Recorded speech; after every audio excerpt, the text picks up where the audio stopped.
Hello hi friends नमस्कार जय जगन्नाथ मु आपनको प्रियर अपरूपा आपण माननको पूजा फ्लेवर हाउस को स्वागत जनाउछि।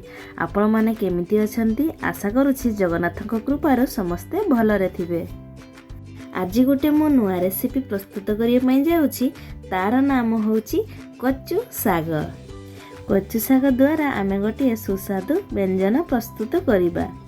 आमर जो दुर्गा पूजा हुए दशहरा रे माँ दुर्गा आसंती बाप घर को कोचु साग खाइकी जानती। एईटा बहुत फेमस खाद्य और बहुत टेस्टी भी। आसंतु प्रस्तुत करिबा। प्रथमे आमे एपरि भाबरे कंची कंची कोचु साग को नेई नबा। तापरे आमे एपरि भाबरे कोचु साग को आमे हाथ माध्यम रे पत्र को एपरि भाबरे खोलिकी एपरि भाबरे चिरी नबा। सबू कोचु साग को एपरि भाबरे आमे चिरी नबा एवं गोटे बड़ पात्र रे आमे पानी नेकी भल भाबरे कोचु साग को परिष्कार भाबरे धोई नबा। कारण कोचु साग रे पानी लागे नहीं सेहिथि पई ताकू भल भाबरे भल करी भल से धोई नबा। कोचु साग को आज आमे चूल्ही रे प्रस्तुत करिबा। प्रथमे आमे चूल्ही रे करेई को बसई नबा। करेई गरम हो आसिला परे तापरे आमे सेथिरे धोई रखिथिबा कोचु साग को सिझिबा पई करेई रे दबा।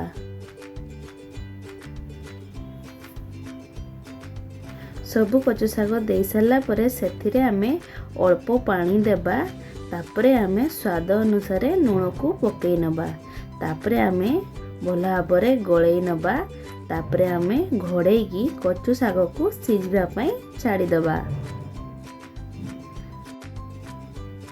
तापरे आमे एथिरे नेइचे गोटे आंबुल रसुण सुखिला लंका।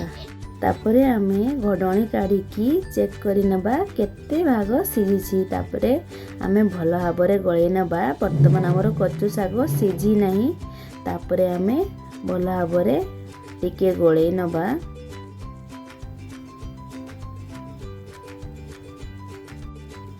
एठारे मु आंबुल को काटी नेछि, रसुण को छेंची नेछि, सुखिला लंका को चिरी नेछि। तापरे आमे एथिरे ओधा सिझी आसला परे एथिरे मु आंबुल को ऐड करी नेली। तापरे मु भल भाबरे गोळेई देली।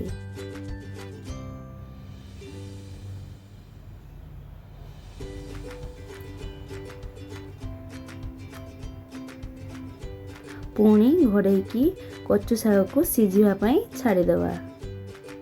वर्तमान आ किछि समय परे आमे चेक कर नबा हमरो कोचु साग सिझिछि ना नाही। कोचु साग हमरो सिझी जाइछि। वर्तमान आमे कोचु साग को गोटे पात्र को काढी नबा। तापरे आमे करेई को भल भाबरे धोई पुणी चूल्ही रे बसई नबा। तापरे गरम हो आसला परे सेथिरे आमे सरिष तेल को ढाली नबा। तेल गरम हो आसला परे एथिरे सुखिला लंका को पकेई नबा और छेंची रखिथिबा रसुण को पकेई नबा।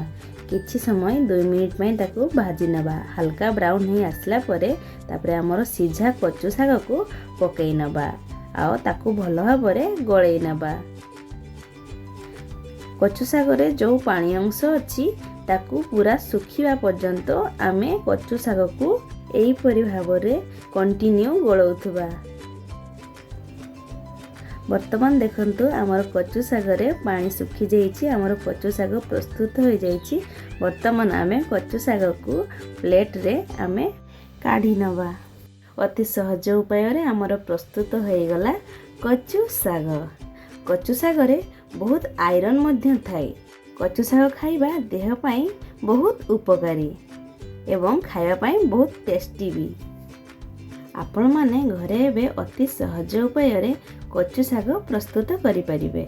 आपण माने घरे थरे निहाती ट्राई करिवे और मते कमेंट माध्यम रे जणाइबे रेसिपीटी केमिति हेतिला और केमिति टेस्ट हेतिला। आपण माननको जदि मोर कोचु साग रेसिपीटी भल लागि थाए तेबे लाइक शेयर कमेंट सब्सक्राइब करबा को जमार भूलिबेनी। जय जगन्नाथ।